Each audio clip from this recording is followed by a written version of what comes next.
Me hallaba divagando hace un rato, caminaba pensante por mi mente y reflexionaba sobre lo consciente e inconsciente, o subconsciente, siendo estos últimos dos términos utilizados para referirse a lo que se encuentra por fuera del control, o bien que está bajo la conciencia, de ahí el prefijo sub, utilizado en el psicoanálisis.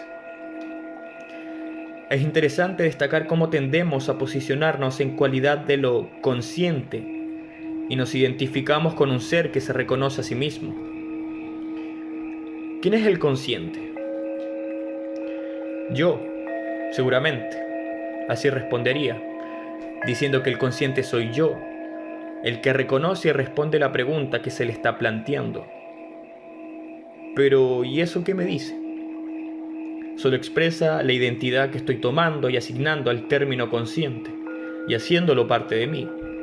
Es decir, yo y el consciente, si bien no somos lo mismo literalmente, somos parte de un mismo fragmento del ser que me compone. ¿Pero qué es el consciente? Podría decir que aquel que dirige de cierta manera el pensamiento a voluntad, pero he de reconocer que el pensamiento fluye constantemente sin mi accionar. Por tanto, puedo asignarle una dirección, pero no puedo impedir que fluya. No soy capaz de controlar aquella emisión de información. Lo que sí puedo hacer es enfocar la atención en lo que sea, para no concentrarme en el pensar. Qué interesante. La atención permite un enfoque limitado sobre un espectro de estímulos decidido a voluntad, que provoca reacciones mentales, procesos neuroquímicos y fisiológicos, solo con situar la atención en el pensar.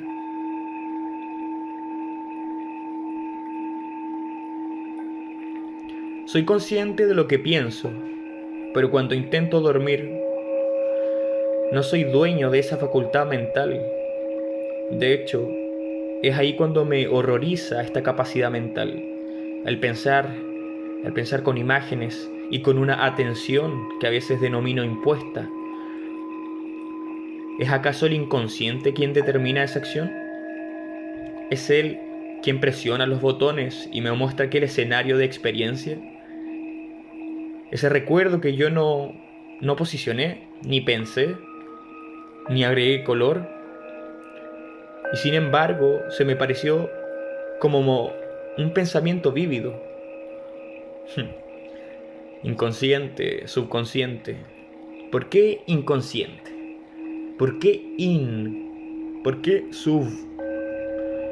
Si lo pensamos bien, no está bajo nosotros ni sobre nosotros, está fuera. Y si bien no quisiera asignar una dirección sobre su ubicación, sí puedo decir que está por encima de nuestro control.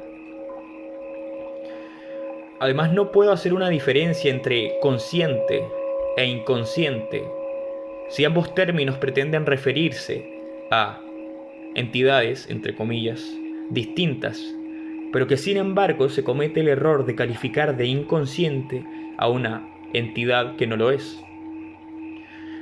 Primero, digamos que el consciente soy yo. Me voy a asignar una letra. ¿Ok? La letra va a ser A.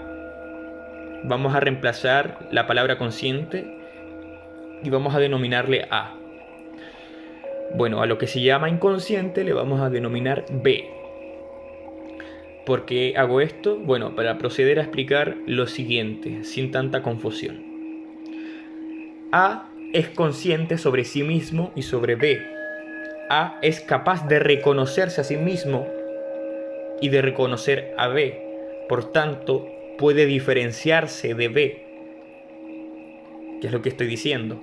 A, es decir, yo, es decir, el consciente, yo me puedo reconocer a mí mismo como persona y también puedo reconocer que B no es lo mismo que yo que estoy hablando.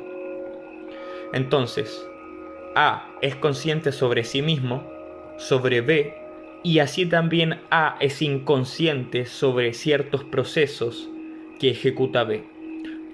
Por tanto, A es consciente e inconsciente. y a B se le debe definir de otra manera. ¿A qué me refiero con esto? A puede reconocerse a sí mismo y diferenciarse de B. Y es A quien es el inconsciente de cómo realiza los procesos B. Entonces, la incapacidad de conciencia, o bien la inconsciencia, o bien esta limitancia que existe, este límite que no podemos exceder, radica en el observador, radica en nosotros, es decir, en A. Por tanto, el límite de esta conciencia está en la conciencia y no en lo inconsciente. El inconsciente es reconocer el límite que tenemos nosotros mismos como observador, como espectador que está dentro de este cuerpo. Entonces, nosotros somos los inconscientes de los procesos que comanda, por decirlo de alguna manera, el subconsciente. En cambio, lo que llamamos inconsciente comanda mucho de lo que no somos partícipes nosotros en primer lugar. Por ejemplo, ciertos gustos, creencias, convicciones, hábitos, capacidades, etc. Si pudiéramos denominarle al inconsciente el término de agente, entendiendo que intento referirme a esa serie de procesos que ocurren en mi mente, que confeccionan mi experiencia mental y de la realidad, pero de lo que yo conscientemente no soy accionador, sino solo espectador. ¿Ok? Vamos a hacer un ejercicio. Voy a pedir que imagines lo que voy a nombrar a continuación, y esto que voy a nombrar tienes que retenerlo. Es decir, tienes que retener una imagen que yo te voy a decir. Entonces, aquí vamos. Piensa en una manzana, ¿ok? Retén esa imagen hasta que yo te diga.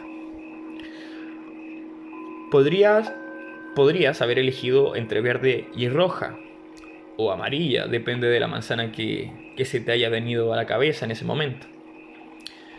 De esta simple tarea sobre imaginar puedo rescatar varios puntos. Primero, ¿elegiste el color? ¿Esa manzana que tienes ahí en tu mente está en un fondo blanco? ¿O lo rodea un espacio físico? ¿Y ese espacio físico lo conoces? ¿Te es familiar?